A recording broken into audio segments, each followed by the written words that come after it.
Your DNA is the most sensitive data you own, but do you actually own it?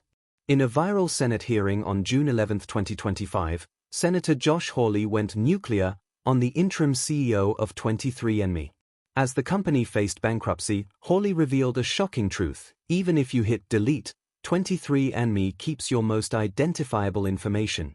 From national security risks to big pharma buyouts, we're breaking down the full script and the 2026 legal aftermath that has millions of Americans rushing to the courthouse. Mr. Savage, if I could just start with you. So how many customers do you have approximately?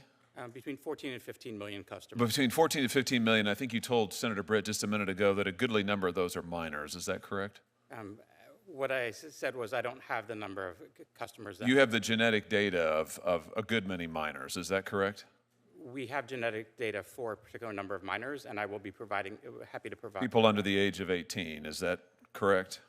That is how I'm defining a minor. So they give your customers, I just want to make sure I understand your business model. Your customers give you their genetic information for you to run various tests on, is that right? Yes, that is correct. And I mean, that's pretty sensitive stuff, isn't it? Somebody's genetic information, is there anything more personal than that? I would agree with you, Senator, that genetic data is sensitive information. And so now you're just going to sell all of it?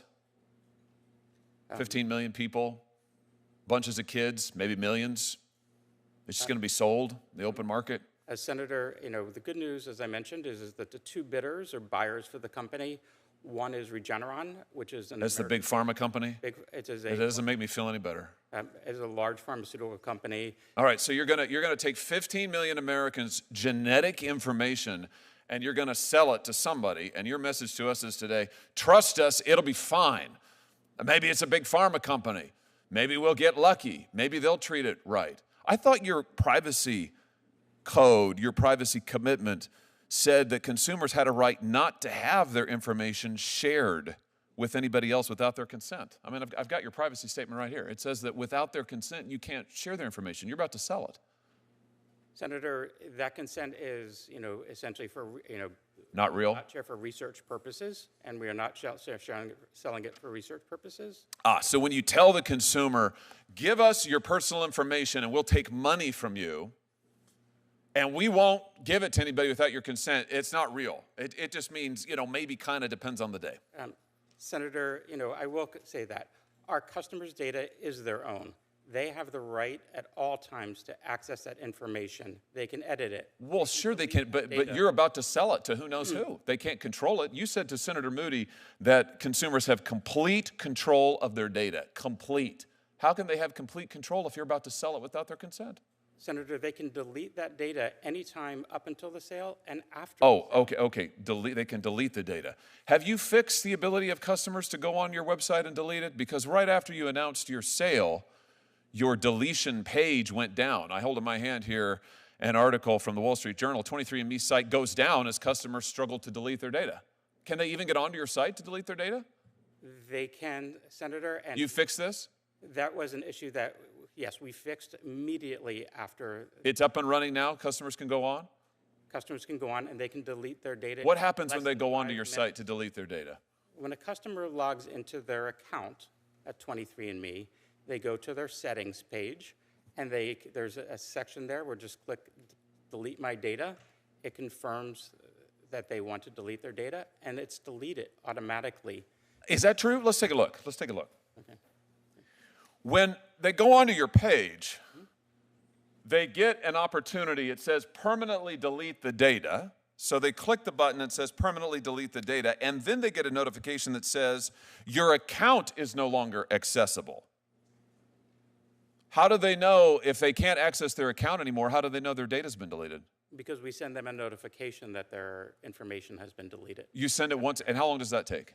Our policies state that we will delete their data within 30 days, and in most cases, it is automatic and happens much quickly. And when you delete it, it's deleted. It's gone forever. All the genetic data is deleted forever, and yes. Really? Because that's not what your privacy statement says in the fine print. Let's read it. What your statement says is, we retain personal information for as long as necessary to provide the services and fill the transactions you have requested, to comply with our legal obligations, resolve disputes, enforce agreements, et cetera, et cetera.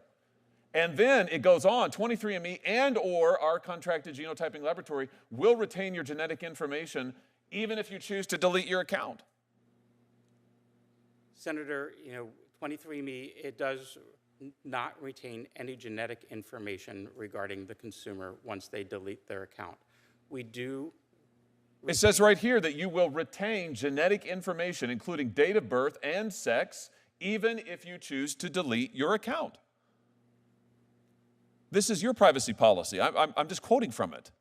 Senator, to the best of my knowledge, we do not maintain any genetic information. It says even if you choose to delete your account, we will retain your genetic information, date of birth and sex, even if you choose to delete your account. There is some information that we do retain, but not related to the genetic information. Right. But that, such as name, email address, and other. So even if you delete the account, you retain their name, you retain their email address, you retain their date of birth, you retain their sex, and you retain their genetic information, even if they choose to delete your account. So in other words, don't talk to your suit behind you, talk to me. He's not testifying, you are. You do not allow consumers actually to delete permanently their data. And when you said a minute ago to Senator Moody, at all times consumers have complete control of their data, that's just not true, is it? By the terms of your own agreement, that just is not true. Senator, with all due respect, all of the genetic data is deleted. We are only making... With all due respect, what you are telling me is in direct contravention to what your own policy states, even if you choose to delete your account. In fact, what you do is you allow your consumers to delete their account settings, but their data isn't deleted. You still have it. The laboratory still has it. You have their name. You have their date of birth. You have their sex. And now you're going to sell it. Here's my point. It's a pattern. Your consumers actually aren't in control of anything. You are. You control their data. You control their genetic information. Now you're about to sell it. You promise them, we won't ever sell it without your consent, but you're doing it. You promise them we'll allow you to delete it, but you don't. In fact, you've lied to them. Have you not? Senator, we have not. I assure you that we are deleting all of our customers who have requested. No, you're not. You're not because your policies say they're not, and you're not deleting it because if you were, your company wouldn't be worth $300 million. No, don't read from what your guy behind you is shoveling talking points to you now. I don't want your talking points. I've read your policies. I've seen what they are, and I tell you what, it's amazing to me you're not getting your socks sewed off by your customers. I hope they will. I hope they will rush to the courthouse, even as we are here today, to sue you into oblivion for lying to them and taking their most personal, identifiable information and selling it for a profit and lying to them and to the American public. Quite frankly, Mr. Selsavage, what you're doing here has all kinds of implications, national security implications, all of it, but nothing is worse than taking the personal, identifiable information of American consumers and keeping it and lying to them about it while you make a huge profit off of it. It's unbelievable to me. It's absolutely unbelievable. This concludes our hearing. I want to thank each of the witnesses for taking the time to share your experience, your expertise, and your perspectives. Written questions can be submitted for the record until Wednesday, June 18th at 5 p.m. I'll ask the witnesses to answer and return questions to the committee within 2 weeks. The hearing's adjourned. The Senate Judiciary Committee hearing on June 11, 2025, titled 23andU, highlighted a terrifying gap in federal privacy law. Senator Josh Hawley focused his interrogation on Joseph Selsavage, the interim CEO tasked with navigating 23andMe through its Chapter 11 bankruptcy. The core of the conflict was the commodification of DNA. Selsavage admitted that 23andMe holds the genetic data of 15 million customers, including a significant number of minors. Hawley's primary objective was to debunk the CEO's claim that customers have complete control, pointing out that the company's deletion page had conveniently gone down exactly when the bankruptcy sale was announced. The turning point of the hearing came when Hawley read 23andMe's own privacy policy aloud, flatly contradicting Selsavage's sworn testimony. While the CEO insisted that data is deleted forever, the fine print revealed that the company and its contracted laboratories retain genetic information, date of birth, and sex to comply with legal obligations. Hawley characterized this as a pattern of lying, arguing that the $300 million valuation of the company existed only because they refused to actually purge the data. He famously told Sale Savage, "Don't talk to your suit behind you," as the CEO repeatedly turned to legal counsel for help. By 2026, the fallout of this testimony has redefined the consumer genomics industry. Following these revelations, 23andMe was eventually sold for $305 million to a non-profit group led by co-founder and Wojcicki, narrowly avoiding a pharmaceutical takeover. Furthermore, in mid-March 2026, a U.S. court finalized a $30 million class action settlement related to 23andMe's prior data breaches, fueled in part by the admissions of retention forced by Hawley during this hearing.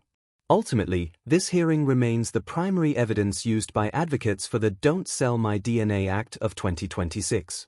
Hawley's warning about the national security implications of selling American biometrics to potential foreign adversaries has led to new federal oversight of genetic databases.